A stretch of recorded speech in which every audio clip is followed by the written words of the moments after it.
राधे राधे दोस्तों।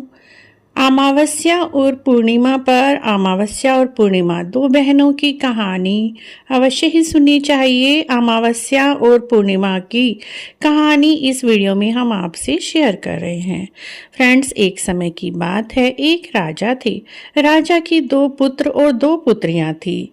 राजा की दो पुत्रियों का नाम एक का अमावस्या और एक का पूर्णिमा था। लेकिन राजा अपनी बेटी पूर्णिमा से अधिक प्यार नहीं करते थे, क्योंकि वह साधारण थी और हर समय पूजा पाठ भक्ति में लगी रहती।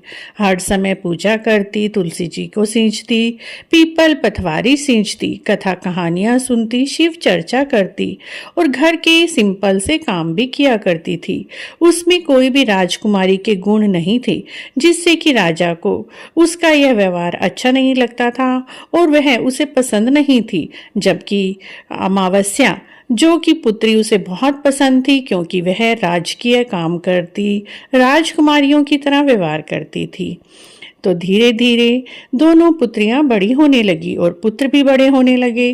पहले राजा ने अपने दोनों पुत्रों का विवाह कर दिया। दो भाभियां आ गई। अमावस्या अपनी भाभियों की बिल्कुल भी कदर नहीं करती थी, लेकिन पूर्णिमा अपनी भाभियों के भी सारे काम बड़ी ही खुशीपूर्वक किया करती थी, जिससे पूर्णिमा को उसकी भाभियां बहुत पसंद करती थी। तब एक दिन रानी ने अपने राजा को कहा, हमारी दोनों पुत्रियां भी विवाह योग्य हो चुकी हैं, इनके लिए भी अच्छा घर वर ढूंढिए। राजा, जो कि अमावस्या को ज्यादा प्यार करते थे, अमावस्या के लिए बहुत ही बढ़िया सुंदर घर ढूंढा, बहुत ही पैसे वाला खानदान ढूंढा और एक राजकुमार से उसकी शादी कर दी। जबकि पूर्णिमा की एक साधारण परिवार में शादी कर दी, जो कि गरीब था, जिससे दोनों बहनें अपने परिवार में रहने लगी। दोनों के बाल बच्चे हो गए। अमावस्या, जो कि पूर्णिमा की बिल्कुल भी परवाह नहीं करती थी, एक बार उसने शिव चर्चा रखी। दोनों एक ही शहर में विवाहित थी, जिससे कि जब पूर्णिमा बाहर बैठी हुई थी, उसकी पड़ोस ने अब उसकी बहन अमावस्या के घर शिव चर्चा पर जाने लगी। लेकिन अमावस्या ने जलन के कारण अपनी बहन पूर्णिमा को अपने घर न्योता नहीं दिया था। पड़ोस ने बोली, चलो बहन, तुम्हारी बहन अमावस्या के यहाँ शिव चर्चा है, चलो सत्संग चलते हैं। तब पूर्णिमा बोली, मेरी बहन ने तो मुझे बुलाया ही नहीं। तब पड़ोस ने बोली, अपनों को भी कहीं बुलाया जाता है, तुम तो बहन हो, बहन को तो अपने बहन के घर जाना ही चाहिए। इसलिए पूर्णिमा उनके कहने पर बिना बुलाए ही अपनी बहन अमावस्या के घर चली गई। अमावस्या अपनी बहन पूर्णिमा को देखकर जल भून गई और बोली, मैंने तो तुझे बुलाया ही नहीं था, तू किस लिए यहाँ पर आई है? तब अमावस्या कुछ नहीं बोली। पूर्णिमा ने चुपचाप एक कोने में बैठ गई। अमावस्या ने अपनी बहन पूर्णिमा की बिल्कुल भी परवाह नहीं की, ना ही उसे जाति को प्रसाद दिया। वह बिना प्रसाद लिए ही अपने घर को रवाना हुई। रास्ते में सोचने लगी, मेरे बच्चे जब पूछेंगे तो मैं उन्हें क्या जवाब दूंगी, मौसी ने प्रसाद में क्या दिया है।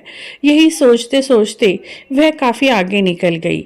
आगे चलते चलते उसे एक तुलसी का बिलड़ा मिला। वहां पर एक बुजुर्ग महिला बैठी हुई थी। उस बुजुर्ग महिला ने पूर्णिमा को कहा, बेटी, तू तुलसी जी के पौधे को जल दे दे और यहाँ चौतरा भी साफ कर दे, तुलसी जी के आसपास सफाई कर दे। बहुत दिन हो गए सफाई नहीं हुई, क्योंकि मैं बुढ़िया हूँ, मुझसे तो सफाई होती ही नहीं।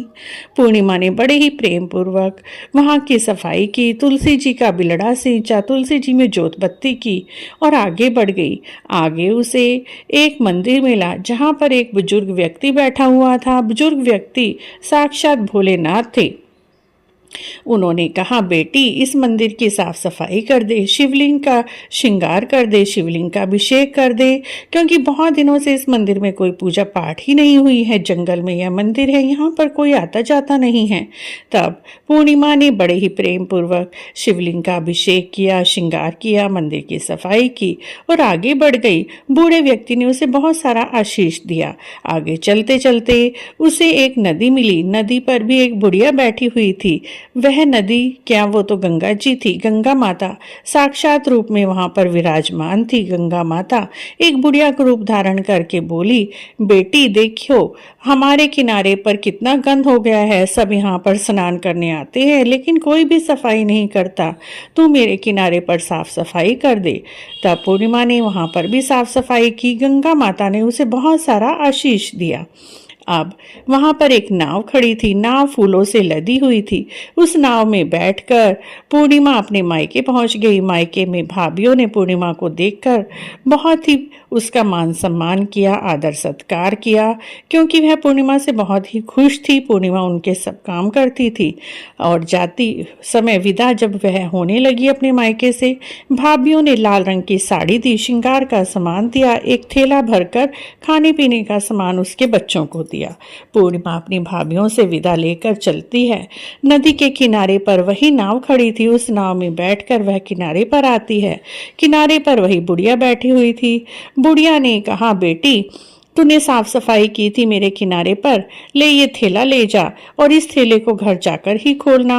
पूर्णिमा ने उस बुढ़िया माता से वह थैला ले लिया और उसे बहुत सारा आशीष भी बुढ़िया माता ने दिया। आगे चली, शिव मंदिर आया। शिव मंदिर पर शिव भोलेनाथ बैठे हुए थे। बोले, बेटी तूने शिव अभिषेक कर मंदिर की सफाई की थी, मैं तुझसे बहुत खुश हूँ। ले ये थैला ले जा और अपने बच्चों को दे देना, घर जाकर ही से थैले को खोलना। अब तो पूर्णिमा के पास 3 थैले हो गए। एक उसकी भाभियों ने दिया, दूसरा गंगा माता ने, तीसरा भोलेनाथ रूपी वृद्ध व्यक्ति ने दिया।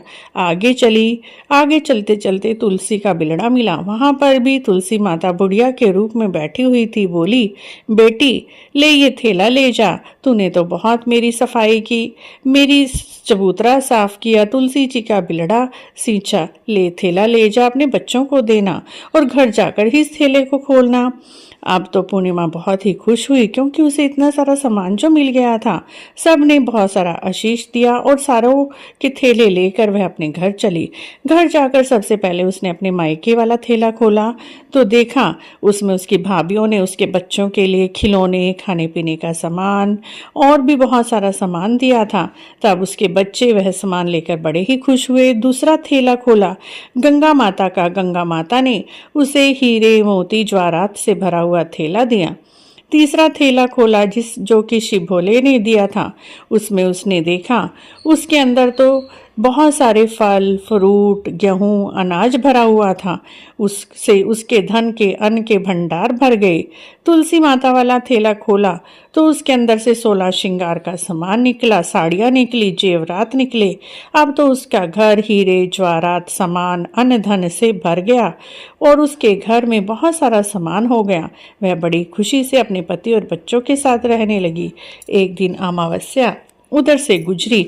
सोचा चलो देख लेती हूँ पूर्णिमा क्या कर रही है। देखा पूर्णिमा का घर तो सोने, चांदी, हीरे, जवाहरात से भरा हुआ है। हर सुख सुविधा उसके घर में है। तब उसने पूर्णिमा से पूछा, तेरे पास तो कुछ नहीं था, इतना सब कुछ कहाँ से आया? तब पूर्णिमा ने कहा, मैं जब तेरे घर शिव चर्चा पर आई थी तो रास्ते में चलते चलते मुझे ये सब मिले और उन सब ने ही यह सब सामान दिया है। उसने पूरी कहानी अपनी बहन को सुना दी क्योंकि वह तो सच्चे दिल की थी, उसके मन में कोई पाप नहीं था। अब तो अमावस्या अपनी बहन पूर्णिमा से जलन के कारण सोचा, मैं भी उसी रास्ते से अपने मायके जाऊंगी और मुझे भी वह सब सामान मिलेगा। और तब उसने अपनी बहन को कहा कि तू मुझे डांट और मेरे को अपने घर से डांट फटकार कर निकाल दे और मैं उसी रास्ते से मायके से जाऊंगी। तब पूर्णिमा बोली, मैं अपनी बहन को क्यों डांटूं, क्यों फटकारूं? लेकिन अमावस्या के जिद करने पर उसने अपनी बहन को अपने घर से निकाल दिया। चलते चलते वह उसी रास्ते से वहां पहुंची जहां पर तुलसी जी का बिलड़ा था। वहां पर एक बुढ़िया बैठी हुई थी। उसने कहा, बेटी यहाँ की साफ सफाई कर दे, तुलसी जी सींच दे। तब अमावस्या ने कहा, मैंने इतनी सुंदर साड़ी पहनी हुई है, मेरी तो सारी साड़ी ही खराब हो जाएगी, गीली हो जाएगी। मैं तो ये साफ सफाई नहीं कर सकती, मैंने तो कभी साफ सफाई की ही नहीं। आगे बढ़ी। आगे शिव मंदिर मिला। शिव मंदिर में बुजुर्ग व्यक्ति बैठे हुए थे। उन्होंने कहा, बेटी शिव अभिषेक कर दे, मंदिर की सफाई कर दे। उनसे भी अमावस्या ने यही कहा कि मेरे नए कपड़े हैं, गंदे हो जाएंगे, मुझे तो अपने मायके जाना है। और बिना शिव अभिषेक किए, बिना पूजा पाठ किए ही वह आगे बढ़ गई। आगे गंगा माता बैठी थी किनारे पर। गंगा माता ने कहा, बेटी मेरे किनारे पर साफ सफाई कर दे। लेकिन उसने वहां पर भी यही जवाब दिया। तब उसे एक नाव मिली। नाव में फूल तो नहीं, कांटे भरे हुए थे। वह उस नाव में बैठकर अपने मायके पहुंची। रास्ते में उसे बहुत से कांटे चुभते गए, लेकिन फिर भी वह मायके पहुंच गई। भाभीियों ने देखा कि उनकी ननद अमावस्या आई हुई है। उसे देखकर वह मुंह बनाने लगी, कहने लगी, ये कहाँ से आ गई? सारा दिन हमें तंग करेगी, ना तो कुछ काम करेगी ना धाम, परेशान और करेगी। लेकिन अब आई है, घर में तो रखना ही था। वहां पर जाते समय उसकी भाभीियों ने उसे कुछ नहीं दिया। तब अमावस्या ने कहा, तुमने पूर्णिमा को तो लाल रंग की साड़ी दी थी, सामान दिया था, मुझे क्या कुछ नहीं दोगी? तब भाभीियों ने कहा, ननद जी आप अपने घर चलिए, आपका थैला आपके घर ही पहुंच जाएगा। अब अमावस्या आगे चली। उसी नाव में बैठकर गंगा जी के किनारे पर पहुंची। गंगा माता से भी उसने थैला मांगा, तो गंगा माता ने कहा, बेटी तुम्हारा थैला तुम्हारे घर ही पहुंच जाएगा। आगे मंदिर में गई। मंदिर में भी यही उसे जवाब मिला कि तुम्हारा थैला वहीं पहुंच जाएगा। तुलसी जी ने भी यही जवाब दिया कि तुम्हारा थैला तुम्हारे घर पहुंच जाएगा।